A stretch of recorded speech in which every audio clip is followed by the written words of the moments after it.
3 years after Kevin's death, Caleb found his son in the squalor of an underground fight club. Their eyes met across the roaring crowd. Liam, his handsome face contorted in a scowl, raised a fist in Caleb's direction. He mouthed for the older man to stay away, spitting out a slur as he did. Caleb extinguished his cigarette and, without a word, slapped him across the face. He wasn't wrong to do it. After all, a godfather was still a father.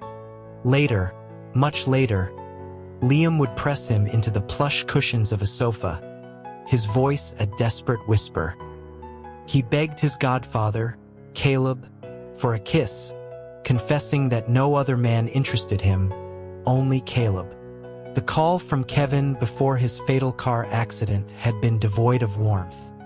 There was no nostalgia for their shared history, no inquiry into Caleb's life, only a frantic plea to look after his only son. Caleb offered neither agreement nor refusal, waiting in silence until the line went dead. As the setting sun bled across his penthouse windows, he hurled his phone against the polished floor. No one knew the depth of his hatred for Kevin, nor his complete lack of intention to find the boy. It would have been better if Liam had simply disappeared. But fate intervened.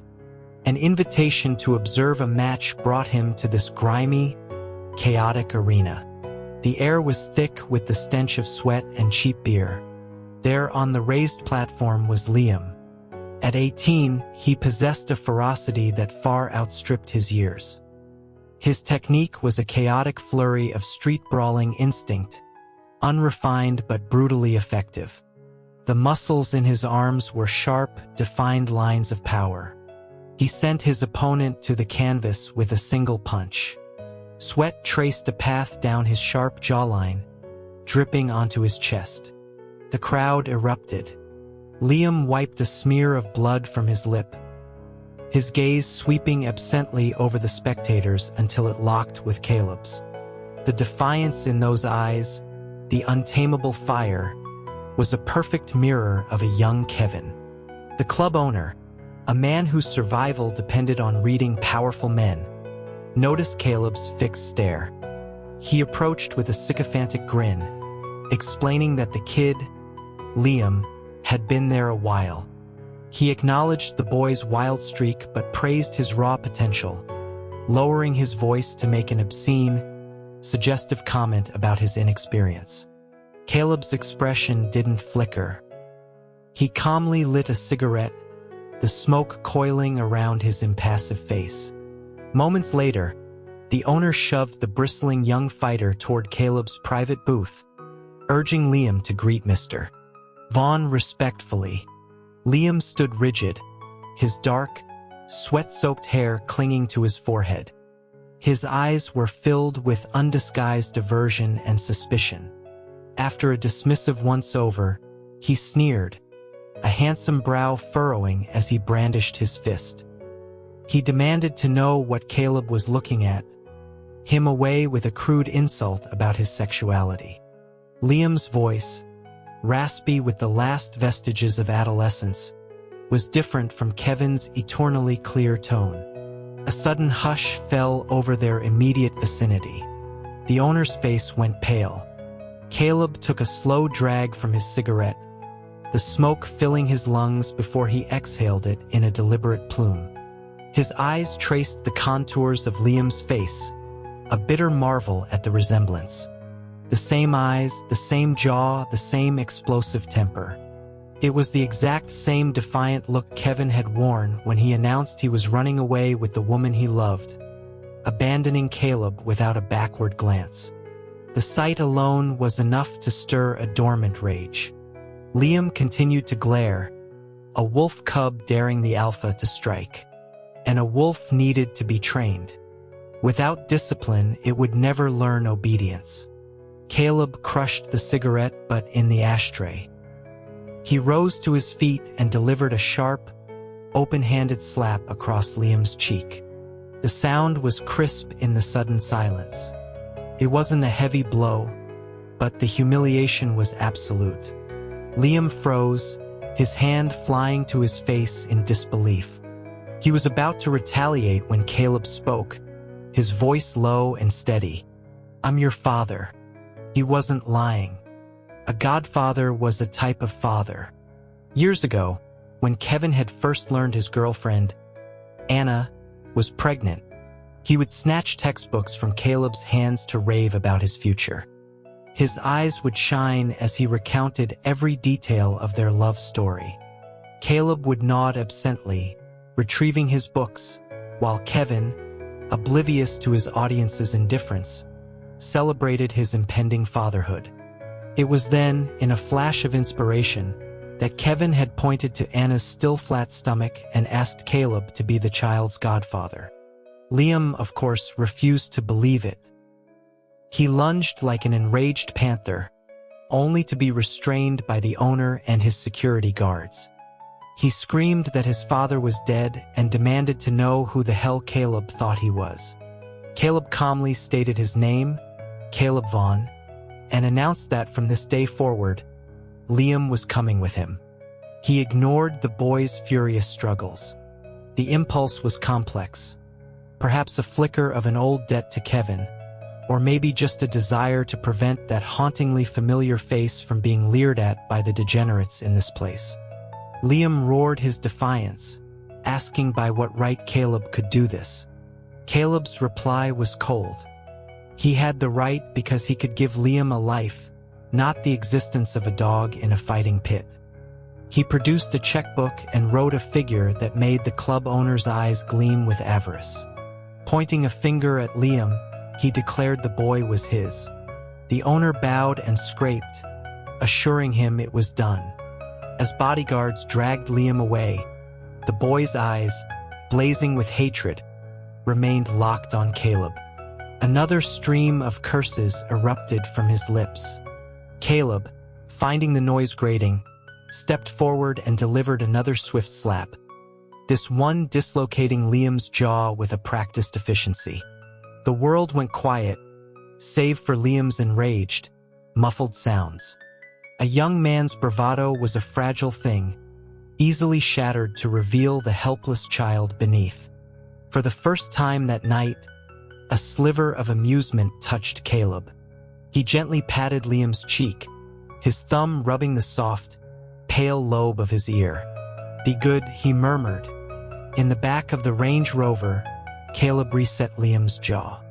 The boy shrank into the corner, radiating a hostile energy, but the tips of his ears were burning red. Caleb briefly wondered if he had been too rough, the memory of that soft texture lingering on his fingertips. Liam's voice was strained. He demanded to know what Caleb, the great CEO, wanted from him, insisting he was not for sale. Caleb glanced at him in the rearview mirror, noting the way a black tank top stretched across a well-built chest and defined abs. The cheap fabric did little to hide the details, but he assured Liam he had no interest in his body type. He finally spoke Kevin's name and saw the boy flinch. He explained that his friend, before he died, had asked him to take care of his son. After a long silence, Liam's reply was a trembling whisper. He didn't need it, but Caleb informed him his needs were no longer part of the equation. He laid out the new rules. Liam would return to school with the best tutor's money could buy, and if he was ever caught in a fight club again, Caleb would break his legs. The secretary had already sent over Liam's file. A high school dropout brawling for cash was a predictable cliché of rebellion. Liam looked up, his expression mocking. He pointed out that Caleb wasn't much older than him and had no right to dictate his life. Questioning the supposed closeness of their father's friendship since he'd never heard Caleb's name before. Caleb's temper flared. He nearly laughed at the sheer antagonism of the boy. He fought back a sharp retort, instead offering a cold alternative. If Liam refused school, he could earn his keep in Caleb's bed. The suggestion of calling him Daddy there brought a sudden, furious blush to Liam's face, followed by a choked curse. While Caleb did prefer men, Liam's abrasive personality was profoundly unappealing. He left Liam at a sprawling villa on the outskirts of the city with the assistant's number. He couldn't deny the anger he felt toward the boy was a displaced rage meant for the father. Keeping his distance seemed the wisest course. He had fulfilled his promise to Kevin, providing shelter and security, albeit 3 years late. His obligations ended there. He arranged for Liam's enrollment in a top private school and provided a generous allowance, then submerged himself in work, nearly forgetting the boy's existence. But the assistant's troubled calls became a regular interruption. Mr. Vaughn, Liam skipped school again. Mr. Vaughn, the tutor quit, citing an inability to communicate. Mr. Vaughn, the school called. Liam put another student in the hospital. Caleb massaged his temples, feeling his blood pressure rise. He wondered what kind of father Kevin had been. Caleb had never been so troublesome when he was trailing after Kevin as a boy. He instructed his assistant to handle the damages and find new tutors. That incompetence would lead to replacement. After 3 days of silence, Caleb assumed Liam had finally settled down. Then the assistant burst into his office, his face a mask of panic. There had been a call from the villa. Liam was injured, and it looked serious. The word injured sent an unexpected jolt through Caleb. He learned Liam had snuck out, gotten into a fight, and returned bleeding. The boy was refusing to see a doctor. Caleb grabbed his keys and raced out of the office. He found Liam in his bedroom, back to the door, clumsily dabbing at a wound with an iodine-soaked cotton swab. His shirt was half off, revealing a lean back crisscrossed with scars. At the sound of the door, he spun around, instinctively pulling his shirt down. A familiar sarcastic drawl filled the room.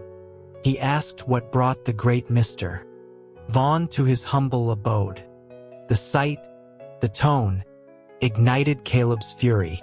He strode across the room and snatched the cotton swab away. "Do my words mean nothing to you?" he demanded, his voice tight with anger. "Is breaking your legs the only way to make you listen?" Liam shoved his hand away, his own anger boiling over. He told Caleb to leave him alone, to go back to pretending he was dead. Caleb's voice rose to a shout. "If I don't look after you, who will? Your parents are gone. Their family wants nothing to do with you. Without me, you'd be rotting in a ditch somewhere." The moment the words left his mouth, he regretted them. Liam's face went chalk white. He stared at Caleb, his eyes rapidly turning red. He stood and shoved Caleb hard, the movement aggravating his wounds. He didn't seem to feel it. "That's right," he roared, veins standing out on his forehead. "I'm the unwanted mutt you so graciously picked up. I'm supposed to be grateful for the scraps you throw me, wagging my tail and obeying your every command. Is that it? That's not what I meant. Then what did you mean?" Liam interrupted, advancing on him. "Locking me in this golden cage, feeding me, clothing me, and then ignoring me completely? What the hell do you want from me, Caleb? Is this pity? Or do you just hate looking at me?" Each word was a needle piercing Caleb's heart. He was thrown back in time, to the lonely boy standing at a window, watching Kevin and Anna run away until they were just 2 black dots on the horizon. No one had looked back. He, too, had been kept in a gilded cage, fed and clothed but utterly ignored, until his own family had finally come for him, only to subject him to a different kind of torment. He was speechless, all his anger and admonitions caught in his throat. Seeing his silence, Liam's expression hardened with contempt. He moved closer, so close Caleb could feel the heat radiating from his body. "Can't say it?" he taunted, his voice a low rasp. "When you brought me back here, was it for some pathetic memory of friendship, or—" He paused, letting the words hang in the air before delivering the final, devastating blow? Or is it because this face stirs something in you that you can't even admit to yourself? The accusation ignited the volatile atmosphere. "You son of a bitch," Caleb snarled, reason snapping. "Take that back." That Liam could say something so insulting to Kevin's memory was unbearable. He lunged, his hand closing around Liam's throat, and slammed him against the wall. A choked grunt escaped Liam's lips. Caleb's grip tightened, feeling the frantic pulse beneath his palm. Liam's eyes, so much like Kevin's, widened with oxygen deprivation but remained locked on his, defiant even now. As Liam's face began to lose color, Caleb's vision blurred. Memories flooded him. His first impression of Kevin had been those eyes, bright, clear, entirely without malice. They had pulled him from the darkness after his mother's death, when he was brought into the Vaughn family as the illegitimate second son. A 3-year-old child, he had offered candy to his new brothers, hoping for a smile, only to have it slapped from his hand and be called a dirty bastard. It was Kevin who had found him huddled in a closet, who had told him he wasn't a mutt, that he wasn't unwanted. It was Kevin who had become his protector, his brother. A hoarse, gasping voice pulled him back to the present. "When you look at me," Liam rasped, each word a monumental effort, "who do you really see?" Caleb's heart stopped. He was seeing Kevin. He was seeing the boy who had saved him. And now, he was using the very hands that had been offered in kindness to hurt Kevin's only son, to condemn him to the same loneliness he himself had endured. A wave of guilt washed over him, and his grip began to slacken. But before he could speak, Liam choked out another sentence. "You're disgusting. Not only are you queer, you were in love with my father. I wonder if he'd regret saving you if he were alive to see this."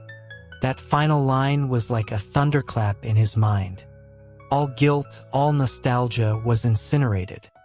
He released Liam and, with all his strength, kicked him in the shoulder. "Get out," he roared, his voice raw. "Get out of my sight before I lose what little reason I have left." Liam stumbled back and fell, clutching his shoulder. A low curse escaped his lips, and then, like a cornered animal, he launched himself from the floor. Before Caleb could react, Liam used his wiry strength and desperate leverage to tackle him onto the messy bed behind them. "You want me to leave?" he panted, straddling Caleb, pinning him with his body weight. "You bring me here and then try to throw me out? Not a chance." "Get off me," Caleb snarled, struggling against the younger man's surprising strength. His shouts were useless in the cavernous house. He thrashed, aiming elbows and knees at any vulnerability, but Liam seemed impervious to the pain, his furious, red-rimmed eyes boring into Caleb's. He felt his own tie being used to bind his wrists to the headboard. In the midst of the chaotic struggle, their bodies ground against each other. Suddenly, Caleb froze. An unmistakable, hard pressure was pressing against his thigh through the thin fabric of their trousers. He looked up sharply, his gaze meeting Liam's equally stunned eyes. The air solidified. All the shouting and violence ceased. Liam recoiled as if burned, scrambling off Caleb so quickly he nearly fell off the bed. The rage on his face was replaced by a tide of crimson shame.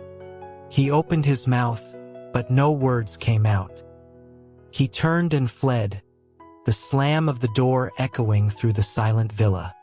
Alone, bound to the bed, Caleb stared at the ornate ceiling, overcome by an unprecedented wave of exhaustion and absurdity.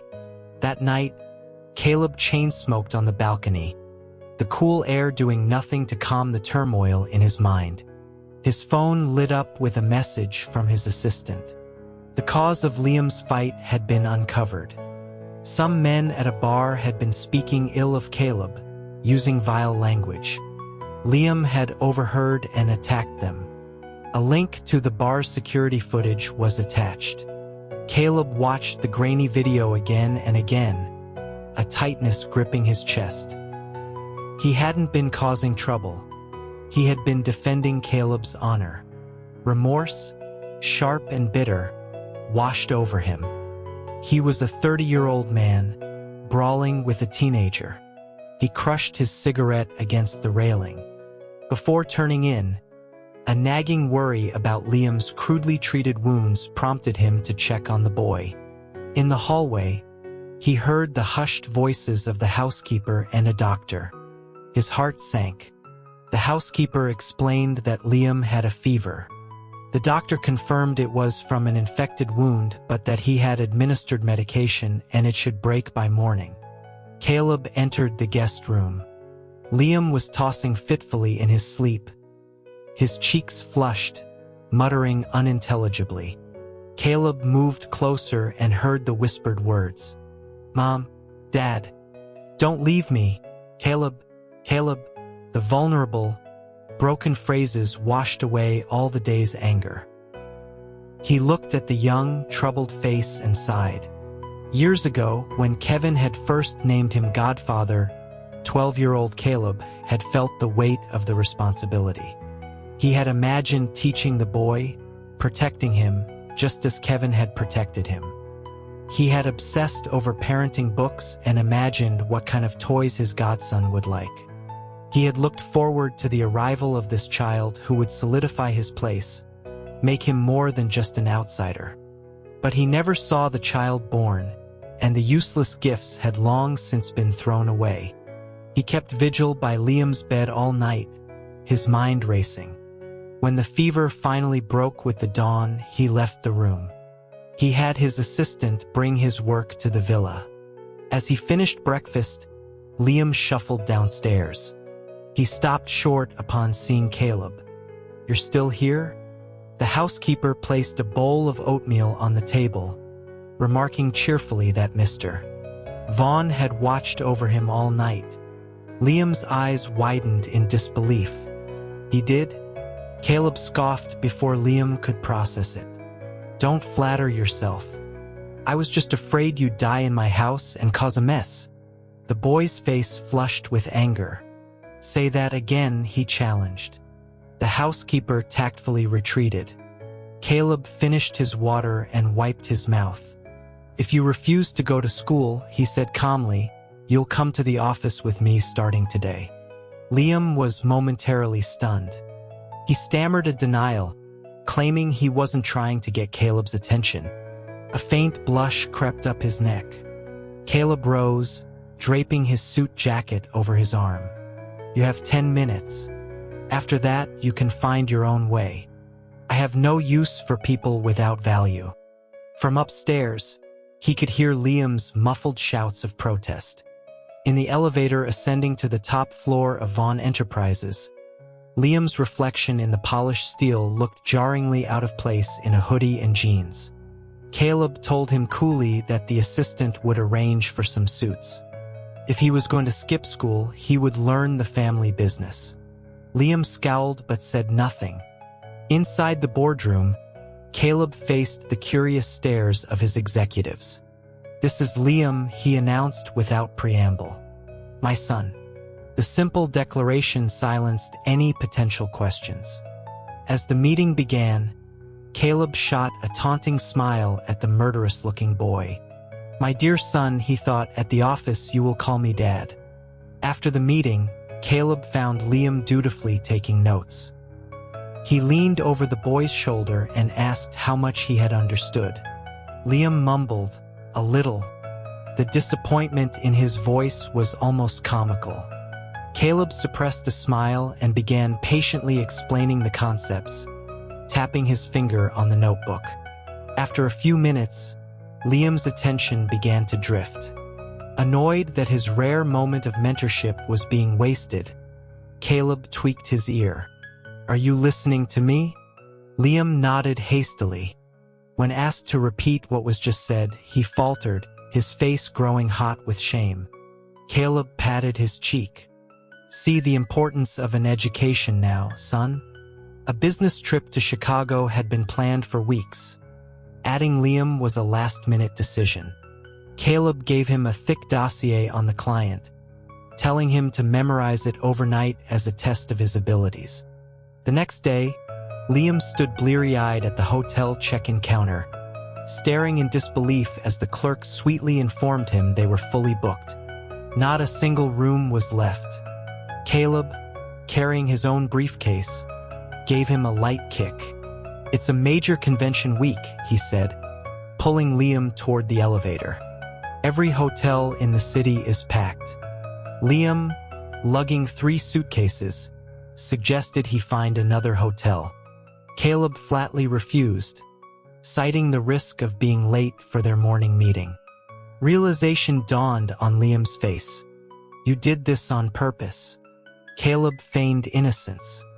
He reminded Liam that he was the one who had brought him on the trip for the experience, and it wasn't his fault he had forgotten to book a second room. Liam, ever direct, apologized for the false accusation. Caleb magnanimously accepted, informing him that he would be sleeping on the floor. Later that evening, while Liam was in the shower, Caleb was replying to messages when a series of videos popped up from his friend, Nathan, with the caption, "You're welcome." Before he could investigate, the shower stopped. He handed the laptop to Liam as he emerged. "Look over the new project proposal," he said, turning to find Liam's medication in his suitcase. A sudden, horrified shout came from behind him. Liam accused him of trying to disgust him. The laptop, tossed aside, had begun autoplaying one of the videos. The explicit sounds of a gay porn film filled the suite. Caleb's mind went blank. Nathan's welcome gift. Liam slammed the laptop shut. "You people are sick," he spat. That stung. Caleb leaned back on the sofa, crossing his legs. "What I do is my business," he said, his voice dangerously soft. "It doesn't cost you a dime. In fact, Liam, you eat my food and live under my roof. Here, I'm your boss. At home, I'm your godfather. If you don't like it, you can choke on it." Liam was trembling with a mixture of rage and disgust. "And don't worry," Caleb added, flicking an imaginary piece of lint from his robe. "Even if I were looking, I wouldn't be looking at you." Liam's face was a mask of fury. "Good," he hissed. "You disgust me, and I repulse you. That means I don't have to worry about you trying anything." With that, he stormed over, yanked Caleb up, and threw him onto the bed. "I'm sleeping on the bed tonight." The logic was baffling. Caleb found himself sprawled on the mattress as Liam climbed in and wrapped himself in the covers, his weight pressing down. "Get off," Caleb grunted. Liam refused, his reasoning venomous. Now, whenever Caleb thought about being with a man, the memory of this would make him impotent. Sometime in the night, Caleb woke up shivering. A source of heat was emanating from his side, and he subconsciously snuggled closer. It reminded him of the 3rd month after Kevin left him, when he'd been taken back by the Vaughns. As a cruel joke, his stepbrothers had thrown him into the frozen lake on the estate, laughing as he struggled, calling him the bastard who deserved to die. He had fought his way out alone, the incident leaving him with a permanent intolerance for cold. He had learned then that survival was his own responsibility. Finding a safe, warm position, he drifted back to sleep. The dream was disturbingly real. He felt strong arms wrap around his waist from behind, a body pressing against him. Hot, ragged breaths ghosted across his ear. His sleep robe was pushed up, and a wet tongue traced the shell of his ear. A murmured name, Caleb, ripped him from his sleep. It wasn't a dream. It was Liam. He tried to kick him away, but his legs were trapped. He tried to pry the arms from his waist, but they only tightened. Liam's mouth moved to his neck.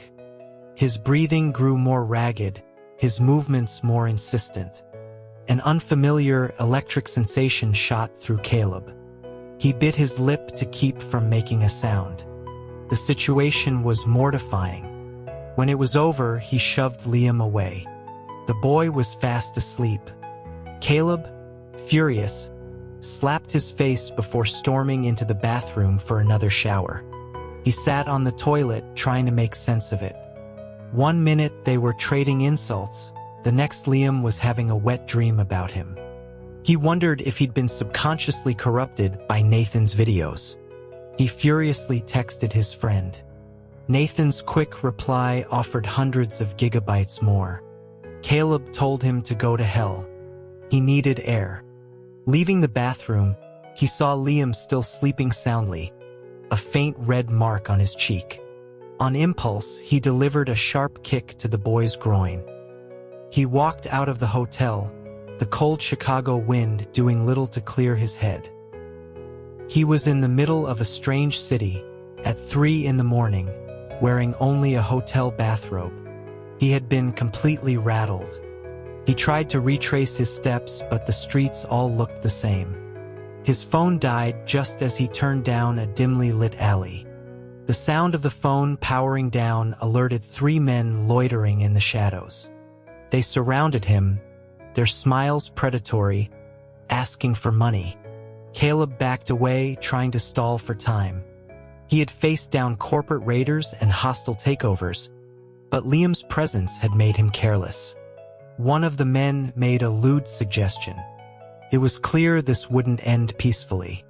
As he braced himself to fight, a figure shot out of the darkness. It was Liam. He landed a brutal punch on the leader's face. "Who gave you permission to touch him?" he snarled. His movements were a blur of vicious efficiency. 2 of the men went down screaming. The third dropped to his knees, begging for mercy. As Caleb used Liam's phone to call the police, he caught a glint of metal from the corner of his eye. The cowering man had a knife and was lunging at Liam's back. "Liam!" The word was a strangled cry. Instinct took over. He threw himself in front of Liam, his hand closing around the blade. Blood dripped onto the asphalt. Liam, his face a mask of primal fury, slammed the attacker against a brick wall. The pain finally registered, a searing heat that shot up his arm. He collapsed into Liam's arms, his voice a weak murmur. "Liam, it hurts."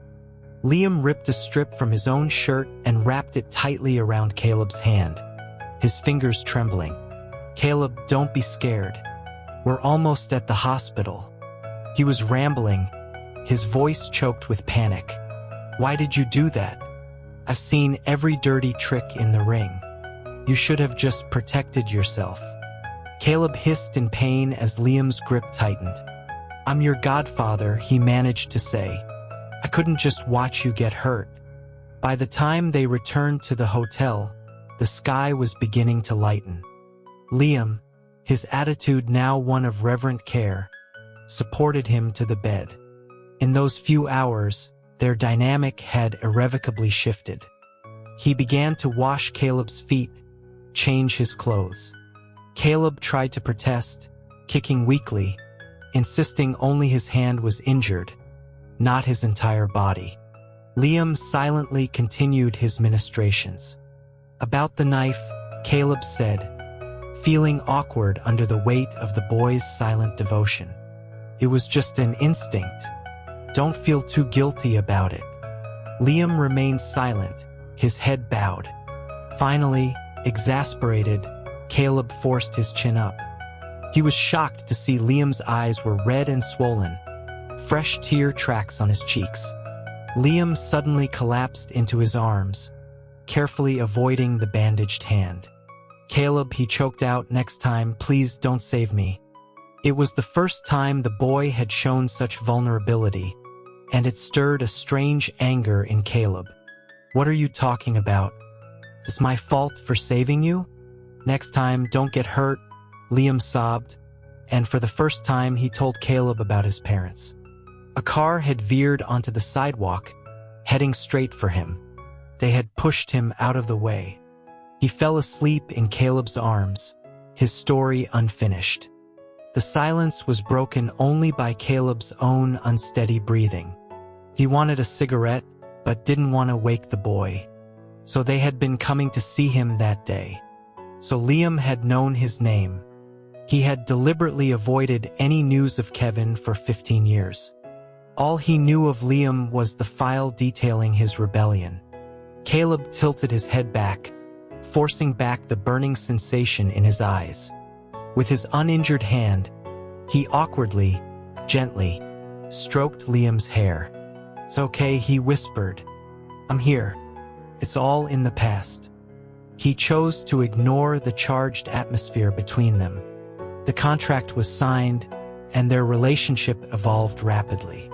Liam, under the guise of repaying his debt, infiltrated every aspect of Caleb's life. He moved into Caleb's bed, did his laundry, cooked his meals. The housekeeper was given an extended vacation. Because of his hand, Caleb was forbidden from doing anything. One evening, exhausted from dealing with a difficult board of shareholders, he collapsed on the sofa, wanting only to sleep. Liam simply lifted him and carried him to the bedroom. At first, Caleb had been uncomfortable with the physical intimacy, but every protest was met with Liam's wide, pleading eyes and talk of his life debt. The term Godfather was now used interchangeably with Caleb, and the boy's motives were becoming increasingly unclear. He felt Liam's hands on his belt. "Godfather, you should change before you sleep." He tried to wave him off, but Liam insisted that tight clothes were bad for his wound. The boy's tone was that of an adult coaxing a child. Irritated, Caleb acquiesced. Liam's movements were slow and gentle, but the drawn-out process was a form of torture. His hands brushed against Caleb's stomach as he worked on the belt buckle, a gift from Liam himself. A tremor went through Caleb. The area was sensitive and he instinctively kicked out. Liam looked up, bewildered. "I was just trying to unbuckle your belt."